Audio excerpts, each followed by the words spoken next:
Oi, Léo, Elisa. Boa noite.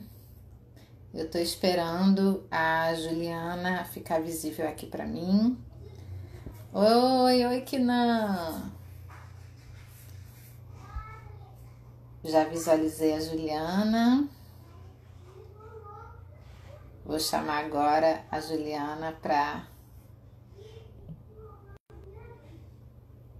vir aqui no Stories comigo.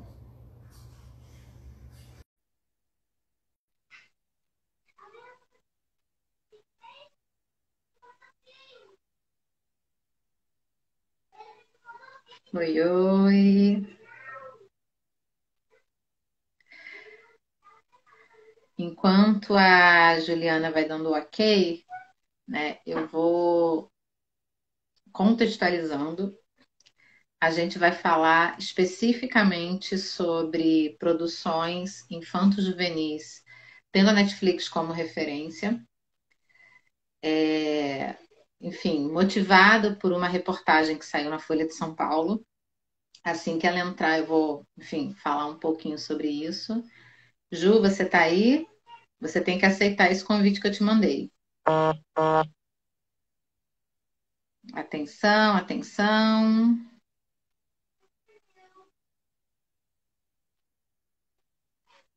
Show, Ju.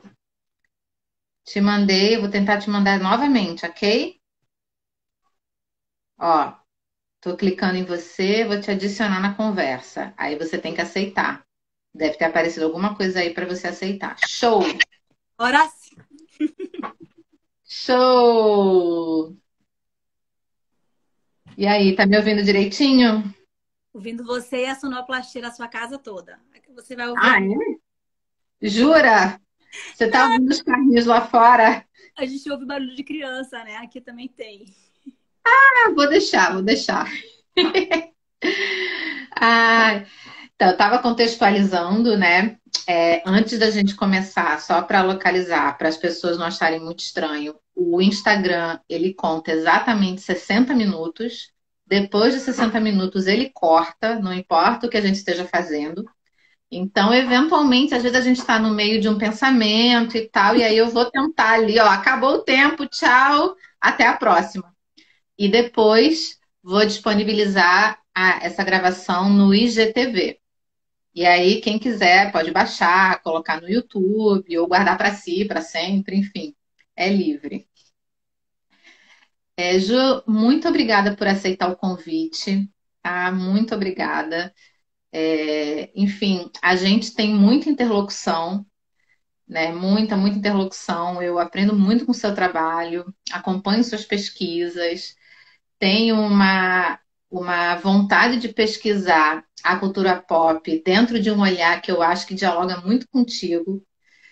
Tanto que, né, essa live foi motivada por uma reportagem da Folha de São Paulo, né, que foi publicada no dia 21 de maio, feita pelo repórter Walter Porto, que é um repórter novinho da Ilustrada, que era justamente sobre séries infanto-juvenis na Netflix, né? O título da reportagem é Entenda por que há tantas séries adolescentes cheias de sexo e drogas na Netflix. O título é um pouquinho, né? Eu fiquei um pouco assombrada quando vi, mas nem fala muito de sexo e drogas na reportagem, né? Só que o que eu achei, o que nós achamos interessantes, né, Ju, é que o repórter entrevistou um executivo da Netflix e duas pesquisadoras. Entrevistou nós duas sem que a gente soubesse que ele estava entrevistando a outra. Então foi uma coincidência, né? E ele foi basicamente fazendo a pesquisa dele de jornalista, e aí, por algumas razões, né, que provavelmente a gente vai descobrir ainda mais conversando hoje, ele resolveu entrevistar você na Bahia e eu no Rio de Janeiro. Então, eu acho que isso comprova um pouco esse nosso diálogo. Enfim, então a gente tem um roteirinho que a gente nunca segue, mas a gente começa por ele para começar o diálogo, para a gente dar uma aquecida. Eventualmente eu vou fazer alguns comentários das pessoas aqui. Realmente, geralmente rola uma interação super legal. Tem uma galera, essa é a minha sexta live, e tem uma galera que acompanha. Estou vendo o Leonan, né, que sempre acompanha, Natália, o Kinan também já acompanhou algumas, enfim, vamos lá. Eu vi que o Afonso entrou também, Afonso de Albuquerque, deve ter Nossa, também deve ter alguns orientando os seus, né? Enfim, vamos lá. A primeira coisa, né, que a gente pensou em falar é um pouco analisar criticamente a reportagem, né, a pauta e o gancho para ver se não é aquele gancho superficial que às vezes o jornalismo procura porque precisa dar vazão a algumas temáticas, né? Então, assim, eu te pergunto, Ju, né? Porque basicamente o gancho do repórter para conversar com a gente sobre isso é o fato, né, o que seria um fato jornalístico, de que estamos vivendo o boom dos seriados infantos juvenis nas plataformas de streaming, sobretudo na Netflix. Inclusive de seriados de várias partes do mundo, não apenas dos Estados Unidos. E aí eu te pergunto, Ju, você que tem, inclusive, né, filha adolescente, você concorda que a gente está vivendo um momento diferenciado em relação a essas produções? primeiro, antes de dizer sim, eu concordo, mas eu queria agradecer o convite, dizer também que é um prazer enorme estar aqui. A Ariane, eu fiquei super grata e feliz quando eu li a reportagem. Falei, uau, olha com o que eu estou dialogando aqui. E o repórter não sabia nem disso, né? Agradecer o convite, até por eu estar aqui um pouco na UF também, eu estou fazendo meu pós-doutorado sênior na UF. Enfim, pandemia, mas conseguindo, a partir dessas redes todas aí, manter o contato com a pesquisa e manter o contato com vocês. Então, muito obrigada pelo convite. Estou vendo aqui também um monte de gente, aluno, colega, e agradeço estar todo mundo aqui, porque sexta-feira tive uma participação no Congresso da UFBA que eu acabei, assim, meio emocionada. Mas porque, de fato, é o alento, né? Ver esses ícones aqui, essas carinhas, esses corações, que constitui outro significado nesse momento. Mas vamos lá, sua pergunta. Sim, eu acho que primeiro que foi um repórter novo, mas um repórter bastante inteligente, até porque tem nenhuma relação uma coisa com a outra.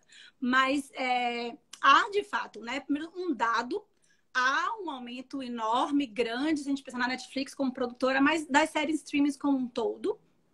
Isso, inclusive, fora da televisão, mas eu não vou. A gente pode deixar essa pergunta para o final, relação entre streaming, televisão e este público.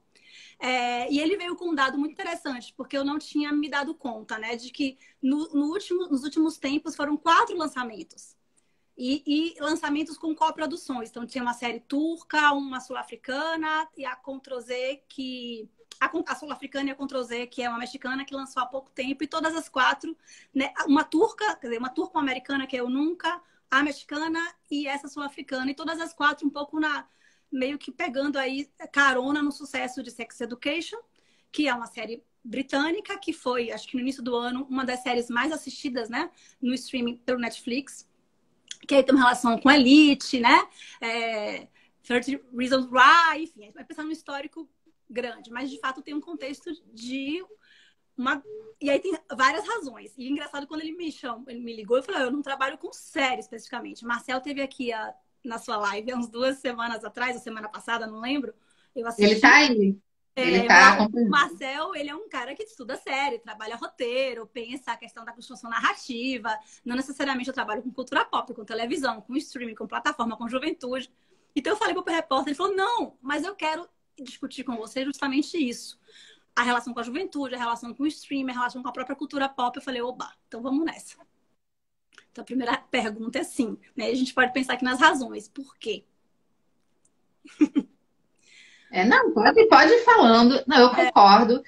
Eu acho que a gente, inclusive, assim, a temática é infanto-juvenil, que é uma temática, né, complicada de se definir. Mas eu também observo, assim, dentro dos conteúdos infantis, eu acho que finalmente a gente está vivendo um momento que eu conversei sobre isso com o Marcel, né? Quando a gente falou sobre cultura das séries, né? Que é uma expressão que ele desenvolveu e tem utilizado muito nas pesquisas, a gente vive há anos já um contexto de ebulição de séries das mais variadas, os mais variados estilos e gêneros.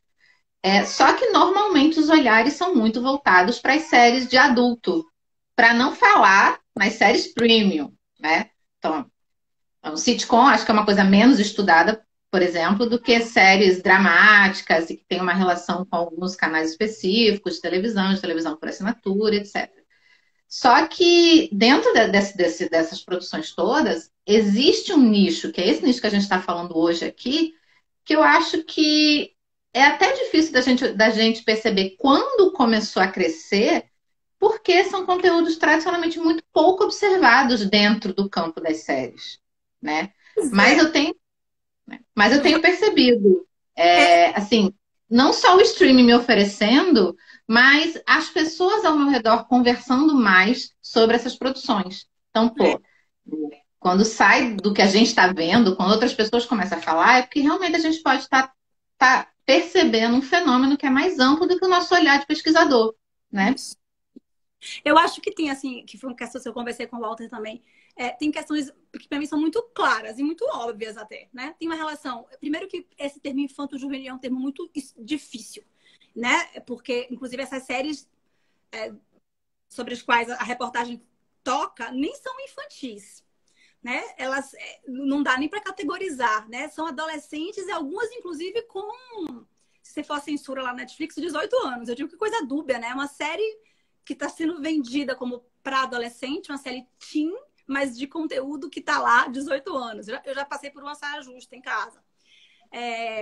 Mas tem uma relação assim que eu acho que é muito óbvia. Primeira, que é a streaming, né? A relação com a própria história do streaming, que é meio beabá, né? Mas se a gente pensar, a Netflix, né? Quem populariza essa relação do consumo com streaming. Quando a Netflix ela nasce, lá em 97 nos Estados Unidos, ela era uma reprodução de uma locadora, uma blockbuster. E aí ela começa a se globalizar e começa a se institucionalizar, né, lá mais para frente. Eu acho que ela chega no Brasil em 2010, 2011, mas acho que em 2007 ela já começa a distribuir streaming. E aí, só em 2013, com House of Cards, que é um sucesso, que ela, né, percebe um filão. Então, até então, ela nem competia com a televisão. Então, ela percebe um filão muito grande, que é um filão de produção de conteúdo, de produção de série. E aí, ela começa, de fato, a assustar um pouco e a tensionar um pouco canais a cabo, né? Canais específicos de HBO, por exemplo, que tem uma relação diferente com qualidade, né? Se coloca, inclusive, como... Isso não é TV, é HBO.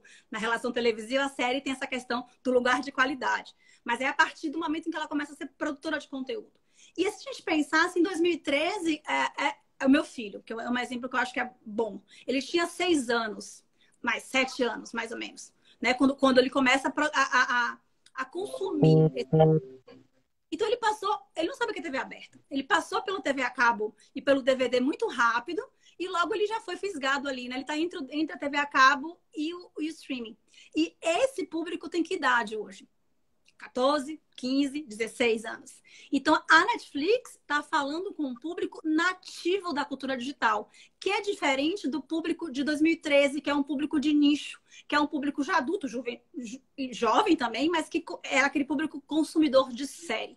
Eu acho que tem uma diferença. Esse é um público de internet, né? Não necessariamente um público daqueles bitolados de série, consumidor de série de nicho, mas é um público nativo de internet que cresce com a Netflix. Então, para mim, a história do streaming é uma história que explica um pouquinho por que essas séries estão aí. A gente olha para elas agora, porque ela está falando com uma geração que nasceu com a Netflix, praticamente, quer dizer, né? Que construiu sua cultura de entretenimento audiovisual já na internet.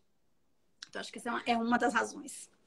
Nossa, é engraçado você falar de... Não é só nativo digital, é nativo Netflix, né? Se a gente for observar, né? A questão de você ter essas opções todas para escolher, enfim, eu acho que daqui a uns 10 anos a gente vai começar a ter mais noção do real impacto que as plataformas de streaming estão tendo no consumo audiovisual dessa geração. Tem uma pergunta da Mari Almeida, que a gente pode até falar das convenções daqui a pouco, mas vou entrar logo na pergunta dela, porque depois pode desaparecer daqui da minha timeline. O crescimento desses conteúdos voltados ao público infanto-juvenil estaria relacionado também à diminuição de espaço para essas produções nas TVs abertas? É engraçado, né? Porque essa é um pouco sua pegada, né, Ju? A relação com a televisão. Engraçado, Mari Almeida. Você está falando da diminuição de espaço para essas produções nas TVs abertas. Dentro do debate sobre produção infantil, desenho animado especificamente, a gente até fala desse tipo de informação. A gente comenta, não, realmente os canais, a Globo, por exemplo, deixou de produzir, os canais abertos todos, com exceção do SBT e TV Cultura, deixaram de produzir, deixaram de exibir, principalmente deixaram de exibir, né? Porque nunca produziram muito. Uhum. Agora, em relação aos conteúdos infantos juvenis, eu acho que nunca houve uma grande produção. Nunca houve uma grande produção. Acho que a gente até pode usar esse gancho e isso pode até explicar por que esse público está correndo tanto para o streaming. Justamente porque ali eles estão encontrando coisas que eles nunca encontraram na televisão. Né? E aí a gente até pode pensar, mas assim, para a gente realmente ter noção de uma resposta mais interessante para essa pergunta, a gente precisa pensar realmente em algumas convenções. O que é? Cara, eu sei, a Joana, que também acompanha algumas lives, ela está trabalhando com novelas do SBT e ela tem trabalhado essa questão do infanto-juvenil e a gente sempre comenta lá no Televisões como é difícil definir o que é infanto-juvenil. Então imagina definir o que é série infanto-juvenil, o que é uma produção, né? Então, assim, Ju, eu jogo a bola para você, né? Que você é a entrevistada, né? Como que a gente podia definir? Por onde começar? O que você acha? Eu acho que, primeiro, um comentário em relação ao que você falou, que de fato a TV aberta sempre foi muito incompetente para falar com o público jovem. Então, assim, se eu pensar em infanto, sei lá, adolescente, jovem, infantil, a gente tem uma tradição grande de programas infantis, de produções, né? Ser desanimado, programa de auditório. Eu tô pensando um pouco pela minha relação da minha infância, né? Sei lá, Xuxa. E aí depois aí vamos pensar na Globo. Aí as grandes TVs abertas param de produzir conteúdo porque elas vão para as TVs fechadas. Então tem uma história também dessa relação com a própria história da TV fechada no Brasil, que também é uma história recente, porque chega aqui muito tempo depois de tudo quanto é canto no mundo. Mas em relação a esse público juvenil, né, ou infanto-juvenil, mas até pensar mais adolescente, não tem. Se a gente pensar assim, é uma incompetência histórica e atual. Porque mesmo a TV Globo, por exemplo, que está num esforço de pensar o streaming para a Globoplay, está produzindo na relação com a série. Mas se a gente pensar na relação de uma série do Globoplay para esse público, tem que pesquisar um pouco. Eu não diria Malhação, que é um programa, né, uma telenovela aberta, eu acho que é onde a TV Globo fala assim, aqui, tem um conteúdo para esse público. Mas se a gente pensar historicamente, até na minha relação com a televisão aberta, eu acho que a MTV foi o grande canal, que, né, a gente tem uma história bacana de um canal que você trabalhou com a MTV, eu trabalhei na MTV, inclusive, pesquisei MTV no mestrado, você no doutorado. Eu acho que é um exemplo, né? Mas depois que a MTV acaba, inclusive muito por conta dessa dificuldade de se relacionar com o público nativo digital, a MTV não tinha mais sentido no momento que eu passei para o YouTube e ver todos os clipes que eu queria, né? E baixar tudo. De fato, é essa a questão. Eu fui comentar uma questão que você me falou e a pergunta eu já esqueci. Das convenções. Mas aproveitando o gancho, engraçado, sempre que a gente comenta conteúdo infanto-juvenil, criança, adolescente, vem malhação. Caraca, assim, é impressionante como a gente só tem. É o único exemplo. É o único exemplo sistemático Atual. que a gente tem na televisão. Atual, que a gente tem na televisão aberta no Brasil. Se a gente sabe, olha que já fiquei pensando.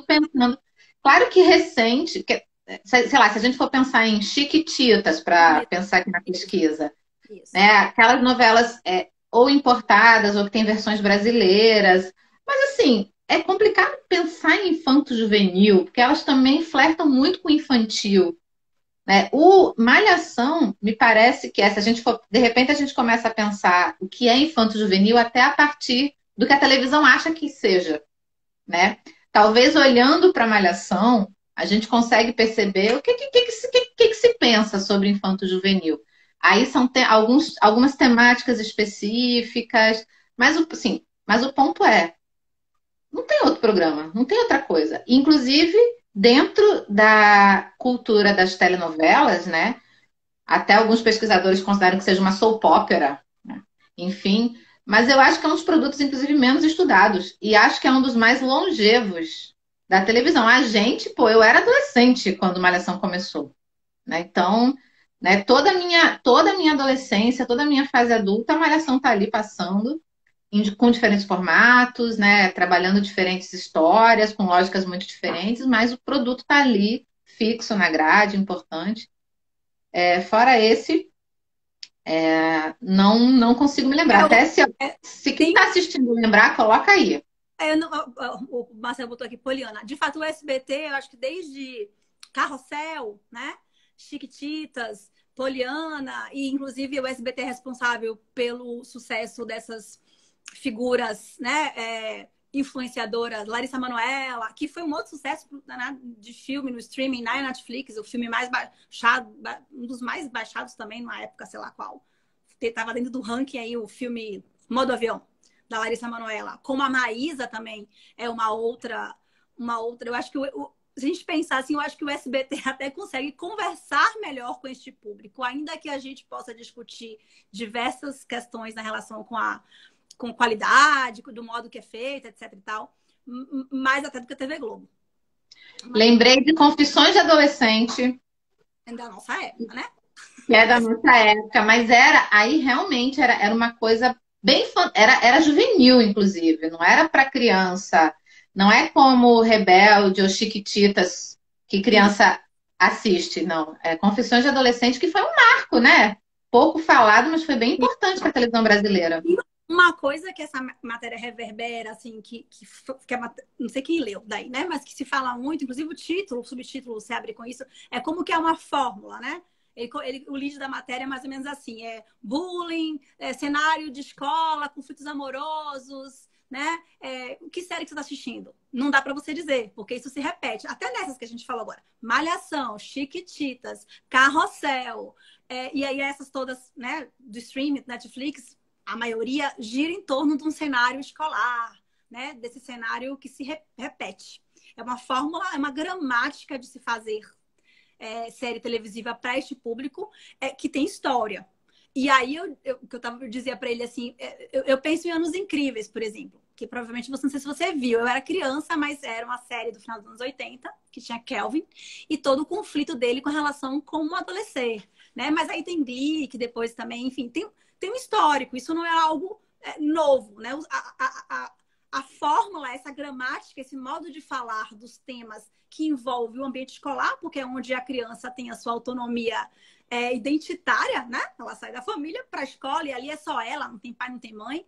É algo que se repete, mas eu acho que os temas, eles vão aparecendo de um modo diferente a partir da agenda mesmo, da agenda política. Então, por que também é muito forte nas séries, por exemplo, essas do Netflix, essas Elite, Ctrl Z, que lançou semana passada, eu até já assisti com meu filho. Essa relação com o bullying, essa relação com identidade de gênero, essa relação que não é mais centrada, por exemplo, no sexo, drogas e rock and roll, que é uma relação importante para uma época passada. E aí eu vou pensar assim, né? Glee, talvez tenha, não sei. Eu tô tentando pensar Anos Incríveis. Isso, Anos Incríveis. Pode ser uma coisa mais, né? Que era importante, porque esse lugar da juventude tem um lugar da transgressão. Mas a rock and roll agora já não é mais transgressão, né? O rock and roll na minha casa sou eu sou a mãe, então rock and roll aqui é tradição. Então tem que procurar outros modos. Então se repete uma fórmula, mas as abordagens também elas vão mudando, porque a pauta política muda também. Então a questão do bullying, por exemplo, se você pegar a história a relação, por exemplo, com Anos Incríveis, que eu estava dando o exemplo, ali existia, né? Beverly Hills, que era não sei se você lembra disso aí, que era uma coisa bem... As patricinhas... Mas ela sempre tinha lá né, o cara que faz... Mas a gente não pensava o bullying como uma questão, um problema. Era quase normatizado. Agora é um problema. Como a questão do racismo, né? Não pensava o racismo como uma questão criminosa. Agora, essas séries de alguma... né, tentam trabalhar com isso, ou com a questão do machismo, da masculinidade tóxica. Isso é bem forte em Elite, por exemplo. A relação com a internet, a relação com exposição. Isso essas séries de alguma forma tematizam. Porque a gramática se repete, o cenário se repete, mas os temas vão se atualizando, porque a juventude é outra. Então precisa fazer contexto aí também. É interessante. Não, total relação. Essas temáticas são interessantes e elas reverberam de uma perspectiva adolescente o que está se passando fora do espectro adolescente, né?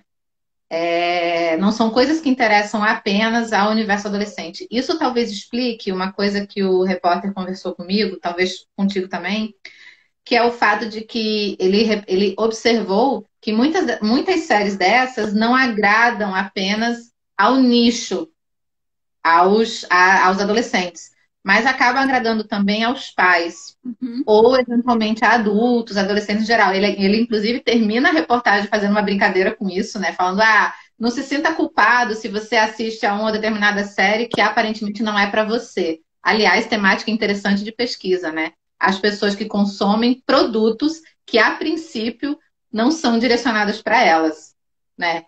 Eu sempre comento nas aulas de desenho animado que existe um público adulto enorme, Ju, não sei se você conhece, para My Little Pony. Existe um público, tem texto sobre isso, pesquisas, né? Que existe um público assim de homens adultos que consomem Meu Pequeno Pônei de boa, gostando e tal. Então, assim, é interessante pensar que, voltando para as séries infanto-juvenis, existe mesmo ali algumas camadas narrativas, de temáticas e talvez de outros elementos que captem a atenção dos adultos. E aí eu comentei com ele, não vou me lembrar agora o nome, porque eu sempre confundo o nome com Grace and Frankie, né, que é aquela série com Jane Fonda, que é o contrário, né? São duas mulheres idosas, mas é uma história, não sei se você já viu, de duas meninas muito amigas, né? Uma história clássica adolescente, só que uma delas tem leucemia. E é um original Netflix, e toda a história, principalmente na primeira temporada, acho que já vai para a terceira ou quarta, toda a primeira temporada gira em torno da maneira como a menina, a família e a amiga lidam com a leucemia. Elas têm seus 15 anos, 14, elas têm 14 anos.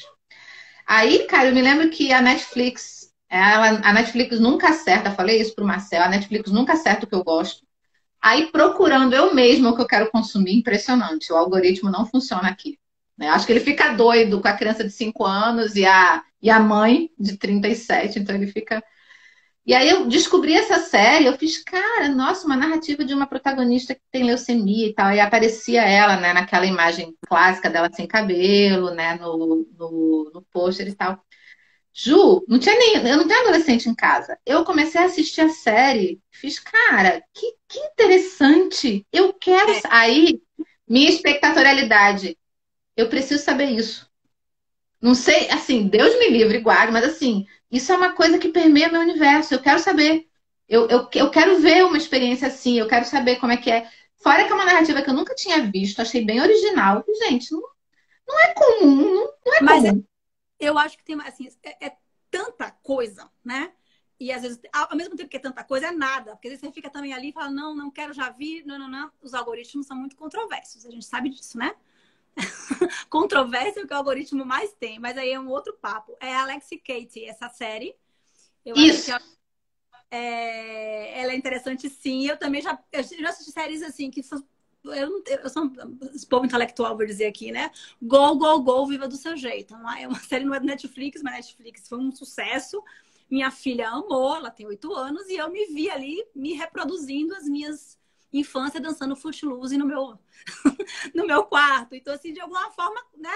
São tantas séries, e eu acho que essa relação também de você, às vezes, se permitir um entretenimento que não é simplesmente para discutir uma questão, um tema, mas, sabe, é para deixar a cabeça aliviar ou ter uma memória afetiva que te encante. Então, eu danço Gol com minha filha, assim, as músicas, e sei as músicas todas, e ouço no carro e canto, igual uma menina de 8 anos. Então, a minha menina, Juliana, ela aparece, isso é importante também. Então, se permitir isso, né, com essas séries, para quem tem a possibilidade de fazer isso com os filhos. Mas pode também nos fazer isso com os filhos. Essa série N with E, né, do Canadá, que eu amei, eu assisti com a minha filha também, agora, na quarentena, e fiquei encantadíssima com a personagem. Tô super com saudade da N, ela não vai ter a 4ª temporada. E eu sofri, porque não vai ter eu e ela, uma menina, uma mulher de 42 e uma menina de 8. Então, é possível isso também nesse mundo de possibilidade de escolhas, né? Mas tem uma coisa interessante, que a Netflix não é boba nem nada, ela ela posta nas séries adolescentes, em 2016, com que série? Stranger Things.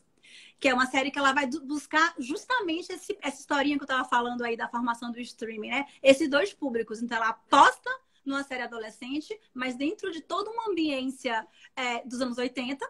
Então, me pegou. Depois da 3ª temporada ficou chata, mas eu assisti porque o Winona Ryder ali, uau, não acredito, né? Então, para os meus filhos que assistiram comigo, o Winona Ryder não tinha nenhuma simbologia. Para mim, tinha uma mega. Então, a gente também, a nossa relação com as séries é muito na relação que a gente tem com a nossa história. Então, vai acessando nossos afetos de modo diferente. Então, muitas vezes, não é o conteúdo em si da série, né? É a relação ali. Tá no consumo mesmo. E aí, essa série fez um sucesso enorme. Então, a Netflix foi muito esperta com Stranger Things, né? Vai para a 4ª temporada agora, que eu acho que até desgastou. Mas foi uma sacada monstra. Porque ela pegou ali em 2016 justamente esse público ali, né? Vamos começar a investir em série adolescente aqui, mas vamos pegar essa fatia também, né? De quem foi adolescente nos anos 80. Basicamente, quando estava conversando isso hoje à tarde no grupo de pesquisa de desenho, basicamente a estratégia que alguns canais de televisão por assinatura sempre utilizaram, que é você produzir conteúdo que consiga dialogar diretamente com mais de um público, que é o que o Cartoon Network faz. É aquele desenho super legal, que a criança gosta, mas que tem umas camadas ali de interpretação que a gente curte, que a gente se diverte, que a gente ri. Stranger Things, eu também concordo exatamente com você, ficou muito chata, eu abandonei. Aliás, eu sou muito abandonadora de série. Você também? Eu não tenho nenhum pudor, eu abandono se eu vejo que não tá. O nosso tempo é muito precioso, não vou ficar vendo negócio até o final que eu não tô mais gostando. Então, assim, não, então foi uma série que eu abandonei, mas eu prestava mais atenção na direção de arte, nos objetos, do que necessariamente na narrativa, né? E aí, particularmente essa e algumas outras séries, agora tô assim pensando, divagando um pouco, né? Em relação, quando as temáticas saem do conflito adolescente, muitas vezes elas saem também do universo adolescente. Vê se você concorda comigo. Esse seriado, particularmente, tem ali uma pegada que eu olhava assim, eu fiz, gente, isso é para adolescente. Porque para mim, para mim era extremamente pesado, né? O protagonista tem umas angústias de filme de terror, né? Ele tem ali, ele sofre, tem ali uns medos, é uma coisa que vai um pouco além. Aí a gente volta. A partir de que idade você tem ali um conteúdo? A partir de que idade é infanto-juvenil? Né? Ainda a gente conversa, a gente vê as temáticas, mas a gente não consegue definir. Né? Sei lá, 15, 16. Você deixa seu filho de 13 anos assistir de boa qualquer um desses conteúdos infanto-juvenis? Não, né? Depende. Mas, por exemplo, tem uma história, já que o negócio, o papo aqui. Uma história que eu acho que eu quero contar. Sex Education. Não sei se você viu. Mas eu sou uma mãe toda, né? Falei, vamos assistir Sex Education aqui para ver se o negócio. Meu filho tem 13 anos, mas aquilo ali para ele, aqueles temas ali estão dados. E vou desenvolver todo um diálogo, né? Eu vou chamar ele para assistir comigo. E eu fui lá toda preparada. Ele gosta de série, a gente fica perguntando o que se tem, não tem, assistir muitas séries juntas. E antes passava por um filtro grande meu, agora é mais difícil, então eu prefiro assistir com ele e dizer que eu sou uma mãe moderna. E eu vou perguntar, filho, vamos assistir uma série nova, tá? Agora, no início da quarentena. Sex Education. Vamos assistir juntos. Ele olhou pra minha cara e falou, já vi. Aí eu falei, ai, meu Deus. Ele já tinha visto, né? Tá lá, né? E aí eu achei meio chata, meio arrastada, né? Porque aí tem uma outra questão que eu ia falar um pouco da relação de Sex Education, que é uma série que podia estar em qualquer país, como o repórter falou, mas eu acho que tem uma coisa britânica, educacional, bem BBC ali. Ainda que não seja da BBC, mas tem uma coisa cultural ali bem inglesa na série. que eu acho que foi isso que ele não gostou, ele achou chato. Mas, por exemplo, Elite, que foi um super sucesso espanhol, não sei quem viu, né? É uma série que te toma, assim, ela vem na cola. E aí tem uma coisa interessante, que é essa questão, né, de como que a língua espanhola ficou pop a partir de Casa de Papel, e a gente pode discutir um pouco nessa relação estadunidense, Estados Unidos, né? E, enfim, globalização transcultural. Mas Elite é uma série vendida para adolescente. É uma série super que tem temáticas bem fortes. E ela tá lá, 18 anos. Como 18 anos não é mais adolescente. Então tem uma contradição também com as institucionalidades. E é curioso, é interessante entender isso, né? Porque, de alguma forma, ela está dialogando com o adolescente, porque o adolescente está falando daquelas temáticas, sim. Está falando de machismo, está falando de racismo, está falando de assédio, está falando de identidade de gênero. Mas, ao mesmo tempo, quando passa pelo crivo dos critérios, né, universais, institucionais para 18 anos, ela não passa. Então, tem uma contradição enorme ali que ou a gente tem que parar, né, para rediscutir as séries, ou a gente tem que parar para rediscutir os critérios, para compreender de fato como falar daquilo para adolescente, se é aquela, se não é, se é 18, se não é, porque tá lá, maiores de 18 anos. Olha que contraditório da própria Netflix, né? Também pelo fato de que a classificação indicativa é feita no local, né? Não é feita onde o produto é produzido. E aqui no Brasil a gente tem uma questão muito... Cara, a palavra sexo, ela já vai para 18 anos, né? Então uma série, eu fico imaginando, uma série que tem a palavra sexo no título, ela já é, dentro dos rigores da censura, ela já é vista como uma série, como um produto, né? Audiovisual, que já não é para qualquer público. Parece meio anacrônico no momento que a gente está vivendo, né? Discutindo, inclusive, isso, né? Com as políticas, enfim, as falas dos nossos governantes atuais. Mas, assim, vamos lá. É importante que se rediscuta, né? Que a gente discuta isso localmente, porque tem uma anacronia enorme, né? Porque você vai imaginar um adolescente que não existe, porque esse adolescente que está aí nesse maior para os anos, ele não existe. Não existe na cabeça Quais são os pontos que diferenciam criança e adolescente? Basicamente, é tudo relacionado à questão sexual, né? Basicamente. Então, pois é. Tem vários comentários, Ju. Você consegue visualizar os comentários que vão aparecendo? Tem bastante interação. A Manuela dizendo que não fala, que não consegue abandonar a série. Tem o Pedro, um dos meus mais novos orientandos, tem uma ótima pesquisa sobre terror infanto-juvenil. Ele pergunta: qual seria a razão da Netflix não investir em série infanto-juvenil que desbravam outros gêneros, como ficção científica e suspense, como é o caso de Stranger Things? Eu acho, né? Se a gente mesmo, porque aí a gente tem que até ver, Pedro, que tem a questão do algoritmo, né? Eventualmente a gente vai fazer uma busca e até pode encontrar. Mas eu acho mesmo que tem uma questão importantíssima, que a gente pode também falar em seguida, que é o preço dessas séries, né? O que é mais barato? Fazer uma série ao estilo sitcom, como aquela que eu comentei, Alex e Kate, né? Do caso que a menina tem leucemia, que é basicamente aquele estilo de sitcom. Você tem 2 ou 3 ambientes internos, é a casa de um, a casa de outro, e o ambiente escolar. E tudo acontece ali. Ou fazer uma narrativa como Stranger Things, né, de ficção científica que precisa de efeitos especiais e a coisa vai muito além em relação aos cenários. Precisa, eu acho, em geral elas são muito mais caras, porque ficção científica tem um problema, né?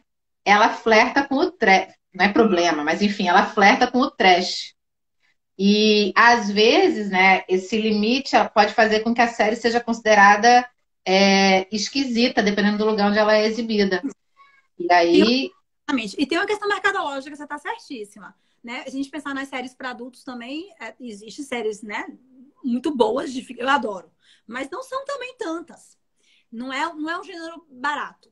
E essa produção é exacerbada, inclusive com coproduções, então, com coprodução com a África do Sul, com coprodução com a Turquia, coprodução com o México, são mais baratas também, quando você se associa, né? E aí, e também que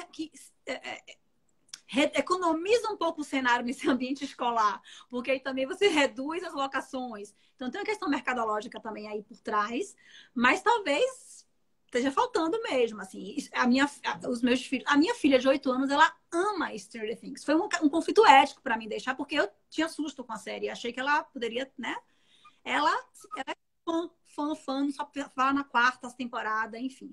Eu acho que mexe mesmo, acho que seria um bom filão, mas é um filão caro.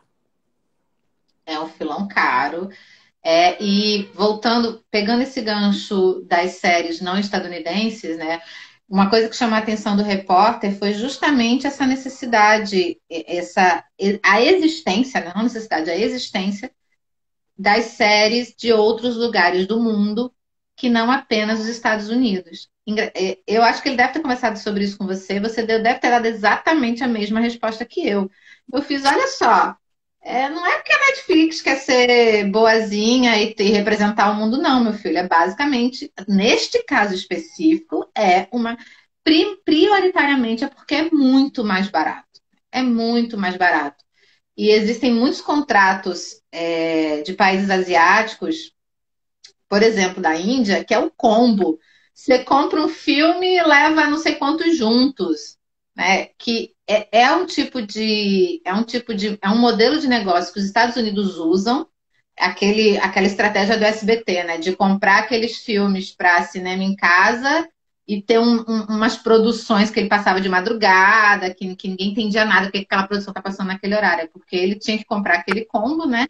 E aí o combo tinha que ser exibido em algum momento, porque isso é contrato. A Netflix não tem essa necessidade, ela não precisa exibir o conteúdo, ela só precisa ter o conteúdo, ela compra dos. Né? Então, é um modelo de negócio bem mais flexível que permite, e aí a gente acaba tendo, por causa disso, prioritariamente, a gente acaba tendo produções de outros lugares do mundo. Eu não acredito, não é bondade. Ela não quer, vamos pegar coisas da Coreia do Sul ou da China. Ela não quer, na verdade, sim, acho que prioritariamente é a recepção, e aí, assim, o que você falou da Casa de Papel, né? A recepção das séries. E em alguns casos elas podem fazer sucesso, e aí quando faz sucesso, a Netflix vai lá, presta atenção naquele país e começa a comprar mais produções. Sim, eu concordo. Eu também conversei com ele. É engraçado nessas redes, mas assim, tem um amigo do meu filho aqui, Alexandre. E eu falar da série, ele falou, foi Tom, foi. Ou seja, já constitui uma outra rede, né? Isso é muito engraçado. Alexandre Eu te Cores. vejo, Alexandre, se você estiver aí ainda, olha aí, ó. Mas assim, tem isso, sem dúvida nenhuma. Mas tem uma questão que eu acho que é muito interessante, que essas coproduções nos fazem ver, é que tem sim uma fórmula que se repete, né? O repórter, a gente discordou um pouco disso, porque ele falou Sex Education é uma série que pode ser vista em qualquer lugar do mundo, né? Não tematiza um contexto. Mais ou menos, porque eu acho que aquele lugar didático, né? Foi uma série, inclusive, que a crítica super, né? Botou nas alturas, porque conseguiu falar, inclusive no Brasil, num momento em que se fala de políticas, né, da relação com o sexo para adolescente de um modo assim tão retrógrado. Vem uma série com, né, com essa facilidade de explicar o conteúdo de modo didático, que foi inclusive o que meu filho achou chato. Mas isso é muito britânico, né? Isso tem uma relação com a televisão, inclusive, ali. Pública, né? Do modo com que é importantíssimo, mas acho que tem uma relação contextual, como eu acho que outras séries também, na relação assim, então tem uma fórmula global, mas tem uma relação também com esse contexto que é importante da gente observar. E aí eu acho que muda um pouquinho essa relação com o pop, né? Não vou falar que o pop, claro, tem uma matriz norte-americana forte, uma fórmula, um modo de fazer série, é o país que importa aí, que exporta, desculpa, esse formato, mas aí, de alguma forma, isso é ressignificado. Então, eu acho que a relação, por exemplo, de Casa de Papel com o espanhol, que não era uma língua que a gente tinha uma sonoridade pop com o audiovisual. E ela passou, né? A gente depois de Casa de Papel, assisti Vis-a-Vis, assisti Merli, assisti Elite. Então, assim, a relação com a língua espanhola, por exemplo, é uma sonoridade que já está pop à 10ª potência. Né? Como, por exemplo, tem uma série chamada Switch, que é uma série japonesa, a produção Netflix também, que tem uma relação forte com o mangá, né? Ela é inspirada no mangá. Aí você, também para adolescente, nesse conflito escolar, essas coisas se repetem. Você pensa, bom, o mangá é o quê? É pop, global, mas já tá onde? Então, tem uma relação de diversos fluxos, né? De uma relação que não é apenas norte, sul, ocidente, oriente. Então, que eu acho que essas séries também nos fazem ver isso. Ainda que, do ponto de vista mercadológico, você está certíssima. Eu disse para ele a mesma coisa. E, cara, essa questão do contexto, eu acho que para nós, analistas, é uma das coisas mais fascinantes. É observar as narrativas de fora dos Estados Unidos e perceber como é que elas, ao mesmo tempo, elas exploram as convenções. Então é isso, você vai ter aquele conflito adolescente, você vai ter aquele, é um ambiente escolar, para a gente ficar nos básicos, o conflito da família, aquela adolescente que foge de casa, né? A primeira relação sexual, etc, etc. Mas, por outro lado, tem os elementos contextuais que, por mais que muitas vezes o país queira apagar, ele não consegue apagar, porque faz parte da maneira como aquelas pessoas que produziram entendem o mundo. Então, eu acho isso, assim, acho uma das coisas mais fascinantes. Uma série, por mais que, assim, a gente tem conversado, né? A gente já conversou, acho, sobre isso. A necessidade de alguns países, né? Alguns países estão descobrindo o potencial das suas produções audiovisuais. É o caso da Coreia do Sul, né? É o caso da China, já é o caso da Índia há muito tempo. Mas não só o fato deles valorizarem o que eles fazem, mas é eles se prepararem estrategicamente para que seus conteúdos sejam aceitos fora dos seus ambientes de origem. E aí, quando eles vamos fazer uma série adolescente que possa passar nos Estados Unidos, na América.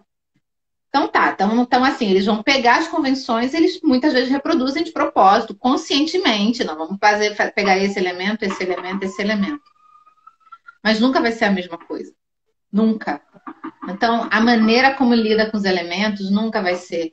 Eu me lembrei de uma. Eu não sei como chamar. Se Dani Mazu estiver aí, que ela da pós e trabalha com esses conteúdos, né, tem uma novela sul-coreana, um drama coreano, que é adolescente, chamado My Twenties, Meus 20.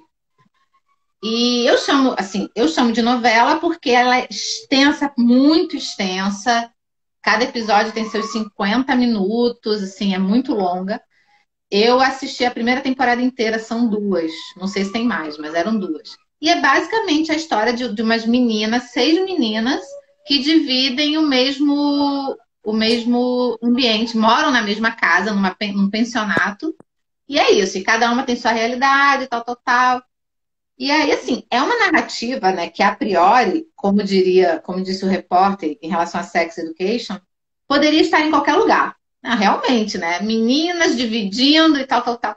Só que ali dentro, gente, eu ficava chocada com alguns níveis de violência por exemplo, do namorado de uma delas em relação à moça, né? Tem umas cenas, porque assim, você vai vendo a construção narrativa, você vê que é um namorado ciumento e violento, é aquela construção, né? Do dominador. E aos poucos, ali na primeira temporada, ele vai, como geralmente acontece nas narrativas, ele vai se mostrando, ele vai mostrando as garras, mostrando as garras, mostrando as garras, até que vai chegando ao final da primeira temporada, vai ter spoiler, desculpa. Vai chegando ao final da primeira temporada, ele fica extremamente violento e ciumento ao ponto de sequestrar a moça. Normal, 1000 narrativas contam isso e tal. Só que a maneira como ele trata ela no cativeiro é uma coisa. Eu ficava, gente, isso aqui não era, isso não é para 15, 16 anos. De uma violência assim, num nível muito diferente das narrativas que eu costumo ver nos Estados Unidos. Então, aparecem elementos escatológicos na narrativa, uma coisa super pesada para a minha espectatorialidade, para o que eu esperaria de um conteúdo juvenil, né? Que aí não é nem infanto juvenil, é mais juvenil mesmo. Eu considerei ali observando que é claramente assim, é um elemento que dialoga com questões do lugar onde é produzido, que não tem como. Você vai narrar uma situação, você está ali localizando alguns elementos.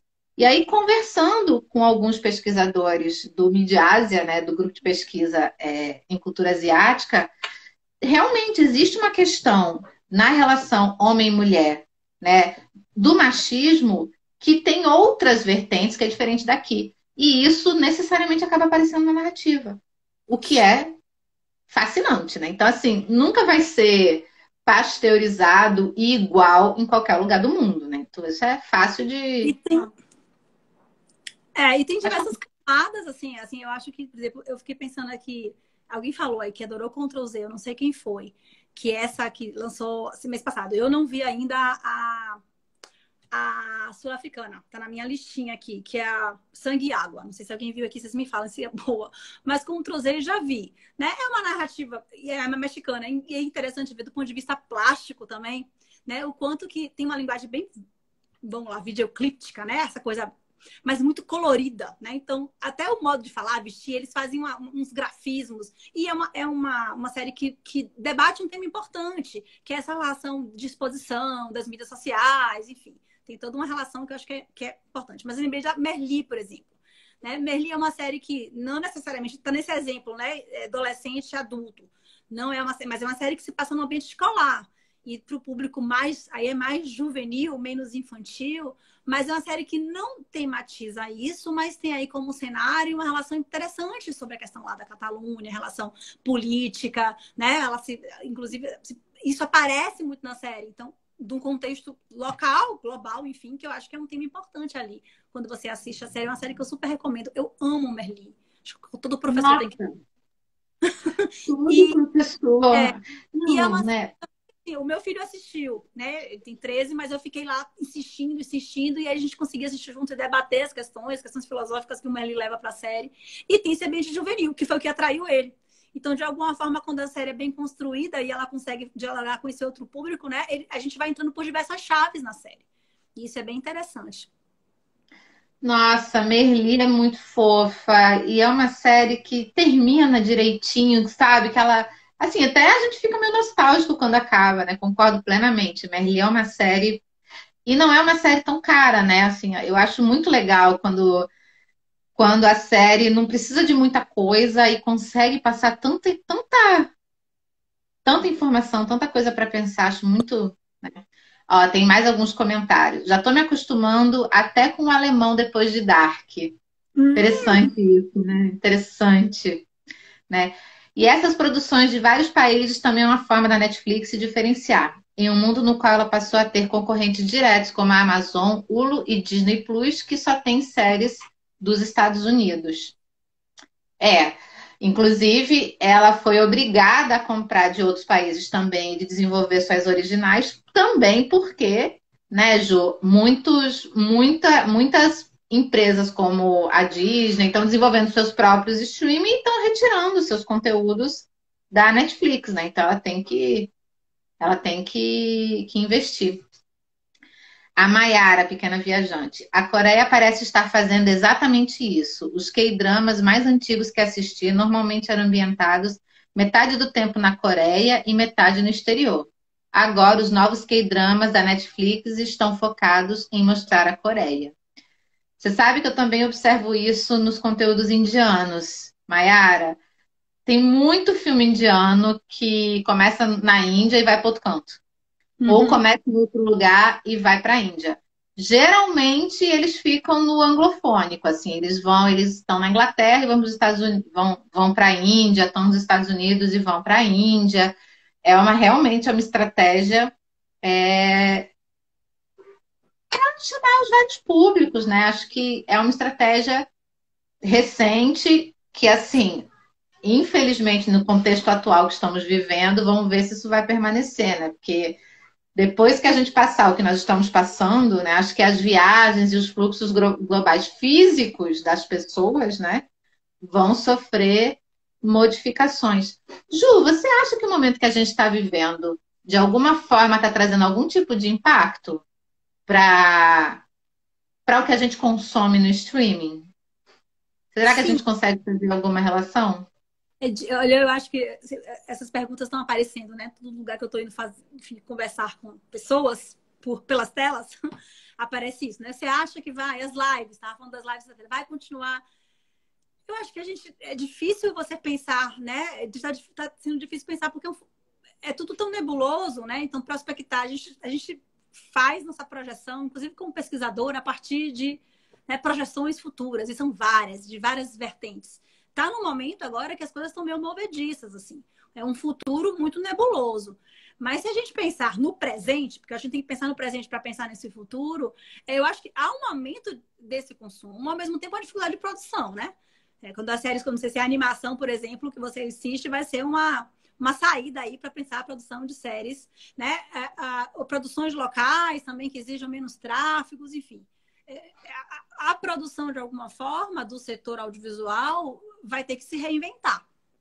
Né? Eu estava falando das lives especificamente, assim, enquanto que essa estética das lives que há um tempo atrás eu chamava de poética do registro amador, eu acho que já é uma mania estética, em que a gente já nem percebe mais, né? Falar, por exemplo, da parte, né, de quanto a qualidade do som da live do cantor X não estava tão legal, isso aparece, mas tem menos espaço do que falar que a live dele estava cheia de produção e que aquilo era um absurdo porque a gente está em tempo de pandemia. Quer dizer, na disputa por valor, a qualidade técnica está perdendo lugar para a sinceridade, a autenticidade na relação com o live doméstico, com pouca produção, para respeitar esse momento contextual, né? Se você pensar assim, o que aparece nas reactions. Então a gente vai ter que se acostumar. Tem um olhar que eu acho que já está até mais acostumado com essa dimensão caseira, que não está mais, né, do fazer audiovisual. Então a gente está consumindo muito, a gente ou quem pode. Eu estou consumindo menos do que eu queria, porque meu contexto doméstico é outro, né? Tem duas crianças, tem homeschooling, home office e etc e tal. Mas eu fico pensando como do ponto de vista de produção. E aí a gente vai especular, né? São probabilidades. Sempre comento que talvez o futuro da televisão seja a animação, porque existem, desde sempre, a animação ela é muito desenvolvida em home office. Então, tem desenhista brasileiro que desenha o Batman para fora, então já existe ali uma dinâmica que talvez possa, de alguma forma, esse campo pode se beneficiar desse momento que a gente está vivendo. Ó, a gente tem menos de 5 minutos. O Afonso está lembrando que saiu hoje um artigo sobre espectatorialidade na quarentena. Television's Undoing of Social Distancing, no European Journal of Cultural Studies. Nossa, que interessante. Interessante. Acho impressionante, assim, a velocidade com que certas reflexões conseguem aparecer no meio do que a gente está vivendo. Eu vou deixar você falando, quero muito agradecer. Pensei aqui numa última pergunta, Ju, e aí você pode falar, queria muito, muito agradecer. Lembra todo mundo que eu vou colocar, quando acabar a live, eu vou jogar a live no IGTV, e aí quem quiser pode compartilhar e assistir na íntegra. Muito, muito, muito obrigada mesmo a todo mundo que participou, a interação foi ótima, né? E aí uma pergunta que eu fico pensando, ainda trazendo o problema para o Brasil, que a gente colocou aqui no nosso roteiro, acho uma pergunta interessante para a gente acabar, mas fica à vontade, tá, Ju? Por que o Brasil não investe muito? Sabe, eu sempre me pergunto, por que a gente não investe muito em produção infanto-juvenil? Lá no início a gente falou do fato da televisão ser incompetente, mas assim, o que faz? Por que a gente, dentro do nosso contexto audiovisual tão rico, e nós temos adolescentes, né, e público, por que a gente investe tão pouco? Pois é, eu acho que tem uma questão histórica, né? Eu estava pensando das séries, sua pergunta é mais geral, mas eu acho que a gente investe um pouco em série porque a gente começou a investir em série agora. Né? A gente tem uma tradição televisiva, de telenovela, de programa de auditório, né? De referências a gêneros televisivos na relação com a história da televisão aberta no Brasil, que é diferente da história da televisão pública, né? Na Inglaterra, que é diferente da relação com a TV a cabo, enfim, paga, segmentada, nos Estados Unidos, na relação com série, inclusive. Então, assim, o Brasil começou a produzir boas séries, mas isso se a gente pensar, né, na história da televisão brasileira, é muito pouco. Não chegou ainda, eu acho, a conseguir produzir séries para o público infanto-juvenil. Em relação ao público infantil, é isso que a gente já falou, né? Tem experiências, se pensar no SBT, né? Mas são experiências que, de fato, estão mais rarefeitas. Assim, o lugar desse público agora não tem muito nem sentido estar na TV aberta, porque esse público não está na TV aberta, né? Esse público não tem o time da TV aberta, o time do intervalo. Meus filhos não sabem o que é intervalo comercial, né? O time do zapping. É uma outra relação. É a relação, de fato, com os algoritmos, com o streaming, etc. Tal. E eu estou acabando de falar, eu queria agradecer a todo 30 segundos. a gente aqui, que eu ficava anotando o nome das pessoas. Manuca, Valéria, Romário, Silvinha, lá de Portugal, minha querida amiga que trabalhou comigo em televisão há muito tempo atrás. E eu anotando o nome das pessoas. Eu queria agradecer, foi ótimo. É uma delícia estar com você e ver essas pessoas aí. Mas tá acabando, né?